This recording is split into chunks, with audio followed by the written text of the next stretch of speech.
ಎಲ್ಲರಿಗೂ ನಮಸ್ಕಾರ. ನಾನು ನಿಮ್ಮ ಪ್ರೀತಿಯ ಆಶಾ.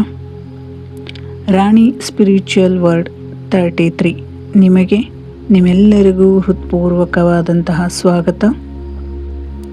ನಾನು ಇವತ್ತು ನಿಮಗೆ ಇಂದಿನಿಂದ ನಾವು ಹೋಪೋನೋಪೋನೋ ಮಾಸ್ಟರ್ ಜರ್ನಿ ಎಂಬ ಸುಂದರ ಆಧ್ಯಾತ್ಮಿಕ ಕಲಿಕಾ ಸರಣಿಯನ್ನು ಆರಂಭಿಸುತ್ತಿದ್ದೇವೆ. ಈ ಪ್ರಯಾಣದಲ್ಲಿ ನಾವು ಪ್ರತಿದಿನ ಒಂದು ಹೊಸ ವಿಷಯವನ್ನು ಕಲಿಯುತ್ತೇವೆ, ಒಂದು ಚಿಕ್ಕ ಅಭ್ಯಾಸ ಮಾಡುತ್ತೇವೆ ಮತ್ತು ನಮ್ಮ ಜೀವನದಲ್ಲಿ ಪ್ರೀತಿ, ಕ್ಷಮೆ ಹಾಗೂ ಕೃತಜ್ಞತೆಯನ್ನು ಬೆಳೆಸಿಕೊಳ್ಳುವ ಪ್ರಯತ್ನ ಮಾಡುತ್ತೇವೆ. ಹೋಪೋನೋಪೋನೋ ಎಂದರೇನು? ಹೋಪೋನೋಪೋನೋ ಎಂಬುದು ಹವಾಯಿ ಆಧ್ಯಾತ್ಮಿಕ ಸಂಪ್ರದಾಯದಿಂದ ಬಂದಿರುವ ಒಂದು ಅಭ್ಯಾಸ. ಇದರ ಉದ್ದೇಶ ನಮ್ಮೊಳಗಿನ ಅಸಮಾಧಾನ, ನೋವು ಮತ್ತು ನಕಾರಾತ್ಮಕ ಭಾವನೆಗಳನ್ನು ಪ್ರೀತಿ, ಕ್ಷಮೆ ಮತ್ತು ಕೃತಜ್ಞತೆಯ ಮನೋಭಾವದಿಂದ ಎದುರಿಸುವುದು. ಇದು ಅನೇಕ ಜನರು ಇದನ್ನು ಆತ್ಮಾವಲೋಕನ, ಮನಃಶಾಂತಿ ಮತ್ತು ವೈಯಕ್ತಿಕ ಬೆಳವಣಿಗೆಯ ಅಭ್ಯಾಸವಾಗಿ ಸ್ವೀಕರಿಸುತ್ತಾರೆ. ಪ್ರತಿಯೊಬ್ಬರ ಅನುಭವವು ವಿಭಿನ್ನವಾಗಿರುತ್ತದೆ. ಹೋಪೋನೋಪೋನೋ ಪ್ರೇಯರ್ ಯಾವುದಪ್ಪ ಅಂತ ಹೇಳಿದರೆ, I am sorry, please forgive me, thank you, I love you. ಈ 4 ವಾಕ್ಯಗಳು ಕೇವಲ ಪದಗಳಲ್ಲ, ಅವು ನಮ್ಮೊಳಗಿನ ಭಾವನೆಗಳನ್ನು ಗಮನಿಸಲು, ಸ್ವೀಕರಿಸಲು ಮತ್ತು ಪ್ರೀತಿಯಿಂದ ಪ್ರತಿಕ್ರಿಯಿಸಲು ನೆನಪಿಸುವ ಅಭ್ಯಾಸವೇ ಸರಿ.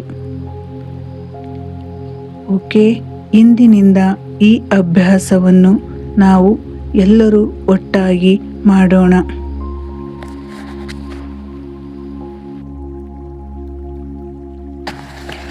ಒಂದು ಶಾಂತವಾದ ಸ್ಥಳದಲ್ಲಿ ಕುಳಿತುಕೊಳ್ಳಿ. ಕಣ್ಣುಗಳನ್ನು ಮುಚ್ಚಿ 3 ಬಾರಿ ಆಳವಾಗಿ ಉಸಿರಾಡಿ.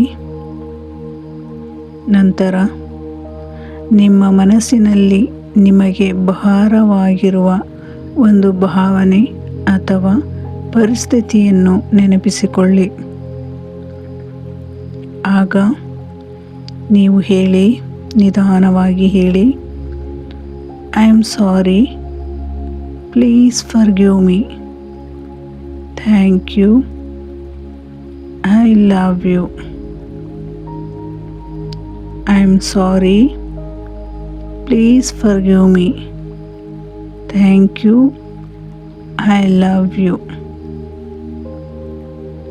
I am sorry, please forgive me, thank you, I love you. ಈ 4 ವಾಕ್ಯಗಳನ್ನು 11 ಬಾರಿ ನಿಮಗೆ ಅನುಕೂಲವಾದಷ್ಟು ಬಾರಿ ಪುನರಾವರ್ತಿಸಿ. ಯಾವುದೇ ವಿಷಯ ಅಥವಾ ವಿಶೇಷ ಅನುಭವವಾಗಲೇಬೇಕು ಎಂಬ ನಿರೀಕ್ಷೆ ಬೇಡ. ನಿಮ್ಮ ಮನಸ್ಸನ್ನು ಪ್ರೀತಿಯಿಂದ ಗಮನಿಸಿ.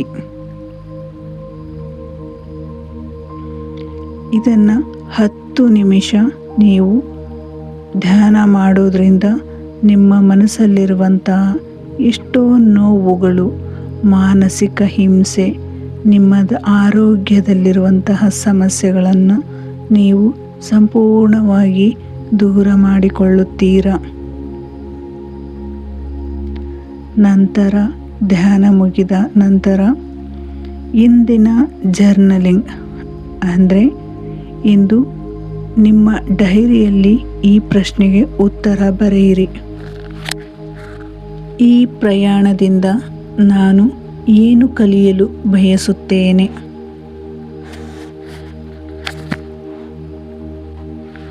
ಇಂದಿನ ದೃಢವಾಕ್ಯ: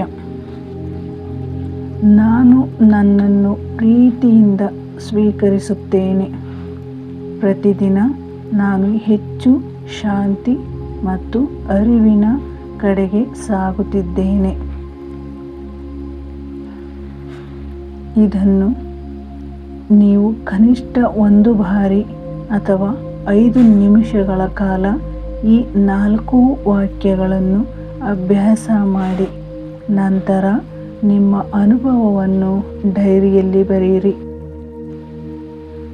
ಓಕೆ, ನಾಳೆ ಡೇ 2 ಹೋ'ಒಪೊನೊಪೊನೊ ಇತಿಹಾಸ ಮತ್ತು ಅದರ ಹಿನ್ನೆಲೆಯ ಬಗ್ಗೆ ತಿಳಿದುಕೊಳ್ಳೋಣ. ಈ ವಿಡಿಯೋ ನಿಮಗೆ ಇಷ್ಟವಾದರೆ ಲೈಕ್ ಮಾಡಿ, ಕಮೆಂಟ್ನಲ್ಲಿ ನಿಮ್ಮ ಅನುಭವವನ್ನು ಹಂಚಿಕೊಳ್ಳಿ ಮತ್ತು ರಾಣಿ ಸ್ಪಿರಿಚುವಲ್ ವರ್ಲ್ಡ್ 33 ಅನ್ನು ಸಬ್ಸ್ಕ್ರೈಬ್ ಮಾಡಿ. Thank you so much.